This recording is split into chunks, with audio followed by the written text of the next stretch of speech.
Halo guys, gimana nih kabarnya? Udah terbiasa dengan social distancing? Udah bisa jaga jarak sama si dia? Apa sih? Nah, ngomongin soal social distancing ya, pasti nggak jauh-jauh dari yang namanya COVID-19 ya kan? Virus corona, asik virus. Oh ya, dengar-dengar juga di awal Juni ya, kalau nggak salah sih, udah mulai diberlakukan new normal. Ya diharapkan sih nggak jadi blunder ya buat kita-kita ya kan, dan diharapkan nggak ada penyebaran besar-besaran juga kan, pasti udah mulai beraktivitas seperti biasa, cuman ya mungkin ada batasan-batasan tertentu lah. Nah, kalau kita bahas tentang virus corona, pasti yang banyak terbesit di pikiran orang ya tentang lockdown, pembatalan acara, agenda, korban jiwa. Tapi ya emang sih itu semua erat kaitannya sama virus ini. Cuman perspektif negatif ini loh yang apa ya? Yang terlalu mendominasi gitu loh. Ya nggak bisa disalahkan juga sih. Nah, di podcast ini aku mau nge-share sedikit nih tentang perspektif berbeda dalam melihat keadaan sekarang ini. Yang aku dapatin sih selama masa-masa social distancing ini, karantina. Tapi bukan apa ya, aku bukan mau mengajari atau menggurui ya, cuma mau nge-share aja gitu. Dan kalau lu penasaran, tonton video ini sampai habis, oke? Audio Jungle.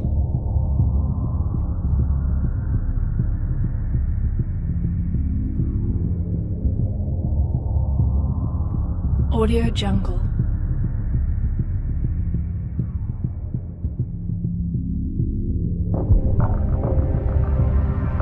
Audio Jungle.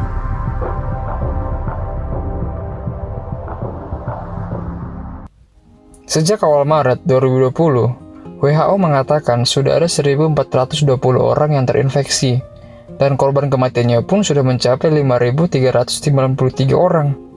Ditambah lagi, media-media yang selalu mengekspos hal-hal negatif dari pandemi ini. Ya entah itu konspirasi lah, kalau virus ini dibuat untuk mengurangi penduduk bumi, atau erat kaitannya dengan Illuminati, vaksin yang ditemukan dilarang untuk disebarluaskan. Ya emang sih semua itu menjual. Tapi itu semua mulai membuat kepanikan untuk sekelompok orang. BTW, kenapa di sini aku bilang sekelompok orang? Karena di Indonesia sendiri ya, masih banyak orang-orang yang belum bisa aware tuh dengan keadaan. Kalau ditanya ya, yang jawabnya tuh kayak, takut gak sih sama corona? Ya elah, hidup mati di tangan Tuhan bro. Ya emang sih, hidup mati di tangan Tuhan, tapi kalau kamu matinya terinfeksi ya kan, kasihan orang-orang yang ngurusin jenazahmu gitu loh. Bisa juga dia terjangkit karena ngurusin mayatmu yang nggak penting itu. Atau apa ya, ada yang video itu loh, video orang-orang yang lagi nongkrong terus ditegur sama polisi, kayak nggak ada dosanya gitu, santai aja kan, cuek gitu loh. Kayak orang-orang ini yang bisa aware atau bisa sadar sama keadaan itu kalau udah positif terjangkit gitu loh. Sudah terjangkit ya kan, baru deh meratapi nasib. Kenapa ya aku begini? Nalar Anda yang lambat merespon. Atau doa ke Tuhan, Tuhan kenapa ini terjadi kepada saya? Kalau bukan Anda siapa lagi gitu loh. Tapi ada benarnya juga sih kalau virus ini dibuat untuk mengurangi jumlah penduduk bumi. Ya, untuk ngurangin orang-orang kayak tadi tuh loh, yang bebal gitu kan, kepala batu gitu loh. Ibaratnya vaksinnya bumi lah. Oh iya, ngomong-ngomong sedih juga sih kemarin Lebaran dengan situasi seperti ini. Ya walaupun aku nggak ikut merayakan, tapi biasanya aku bisa apa ya, bisa ikut merasakan lah efeknya. Makan gratis ya kan. Tapi nggak lucu sih kalau Lebaran dipaksakan kan dengan situasi seperti ini. Ya perut kenyang, pulang-pulang lo. Kok batuk-batuk? Oke, kembali ke topik.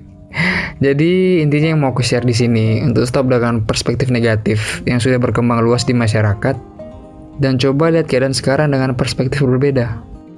Nah, sekarang kan kita punya banyak waktu nih yang kita habiskan di rumah. karena adanya pembatasan sosial ini. Jadikan itu sebagai batu loncatan buat kita, bukan malah jadi batu sandungan. Oh, batu turbat. Tapi serius, jangan cuma jadikan itu sebagai stuck dengan kepanikan lah, atau malas-malasan santai-santai, nonton drakor siang malam ya kan, kalau nggak nonton panas badannya, so asik. Jadi kan coba isi dengan hal-hal yang sekiranya baik buat kita gitu loh. Ya mungkin kita mempertajam skill kita, atau juga mungkin ya kita sempat kepikiran untuk belajar alat musik tertentu nih. Cuman karena kesibukan kan, mungkin karena kerja atau kuliah, jadi kita nggak punya waktu untuk belajar gitu. Dan sekarang kan banyak waktunya nih. Ya mungkin kita bisa mulai sekarang. Atau juga kita bisa cek-cek lagi nih list-list resolusi kita di awal tahun ya kan. Mungkin kita lupa goals kita apa nih di tahun ini. Kita bisa buka-buka lagi. Atau bisa juga kita telepon orang-orang yang mungkin sudah lama nggak ada kabarnya. Entah itu teman atau kerabat ya kan.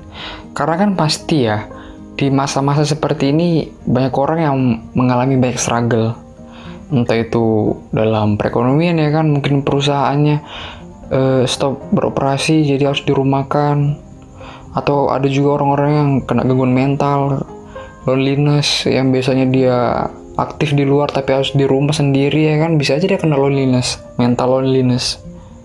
Dan kita coba telepon, tanya kabarnya gimana nih. Mungkin aja kayak dia bisa PO, masih ada nih orang-orang yang peduli sama aku. Dan mungkin aja karena telepon kita bisa merubah hari-harinya ke depan. Asik. Poinnya gini sih yang mau aku sampein. Keluar dari masa-masa ini kita menjadi orang yang lebih di-upgrade gitu loh kapasitasnya. Entah itu dalam hal skill atau pendidikan. Dan nggak stuck di situ-situ aja. Ya move on, jadikan masa-masa ini sebagai masa persiapan gitu loh untuk masa depan yang lebih baik. Asik. Oke, mungkin itu aja yang aku bisa share. Sekali lagi aku bukan mengajar atau menggurui ya. Coba berbagi aja ya kan. Oke, thank you. Jangan lupa like, share, and subscribe.